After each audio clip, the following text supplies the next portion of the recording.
ইলিশ মাছটা খেতে কিন্তু অনেক বেশি মজা, তাই না? সবাই অনেক বেশি পছন্দ করে। আর সেটা যদি হয় তাজা তাজা ইলিশ মাছ, তাহলে তো আর কোনো কথাই নেই। হ্যালো এভরিওয়ান, আসসালামু আলাইকুম। আজকে আমাদের বাসায় তাজা তাজা কিছু ইলিশ মাছ নিয়েছে, আর বাজার থেকে অল্প কাঁচা সবজিও বাজার করে নিয়ে এসেছে। তো কাঁচা সবজির মধ্যে ছিল এখানে কাঁচা কলা, আরও অন্য ধরনের সবজি। কাঁচা কলাটা এমনিতে সাধারণত বড় তেলাপিয়া মাছ দিয়ে খেতে খুবই ভালো লাগে, কিন্তু মাঝে মধ্যে আবার গরম ভাতের সাথে মানে কাঁচামরিচ দিয়ে যদি ঝাল ঝাল করে ভর্তা করা হয়, সেটাও খুবই ভালো লাগে। আর এদিকে বরকটি শিম দেখতে পাচ্ছ, আজকে রান্না করা হবে বরকটি শিম দিয়ে একটা সবজি, আর হচ্ছে ইলিশ মাছ রান্না। ইলিশ মাছের সাথে তেমন কোনো কিছু সবজি দেওয়া হবে না, কারণ ইলিশ মাছটা সাধারণত ভেজে খেলে বা এমনিতে শুধু টমেটো দিয়ে রান্না করলে সেটাই খুব ভালো লাগে। আর সত্যি বলতে নতুন নতুন অবস্থায় সব রকম সবজি খেতে অনেক বেশি পছন্দ করি।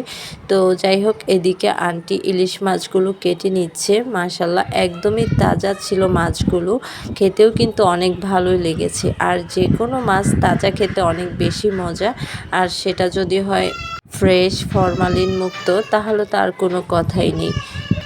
আজকে মাছগুলোর মধ্যে মোটামুটি ডিমও ছিল। মাছগুলো তেমন একটা বড় না, আবার তেমন একটা ছোটও না। মোট কথা 3টা মিলে 1 কেজির বেশি, মানে 1 কেজির 1.5 কেজির মতো হবে প্রায়।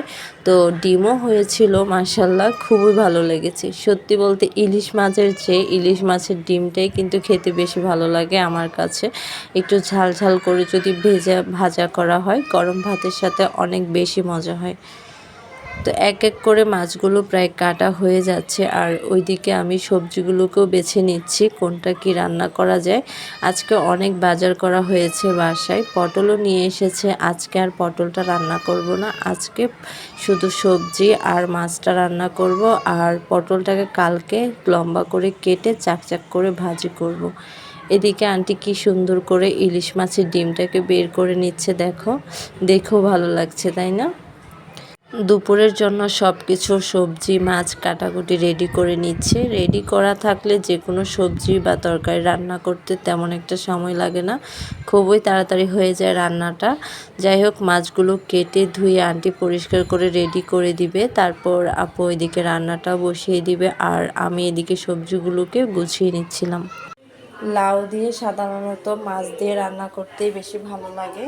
এদিকে তেলাপিয়া মাছগুলোকে ভিজিয়ে নিয়েছে, এগুলোকে কুটে নিবে। ফ্রিজে ছিল অবশ্য, সেজন্য আগে থেকেই কুটা ছিল, এখন জাস্ট পিস পিস করে নিবে, ব্যাস।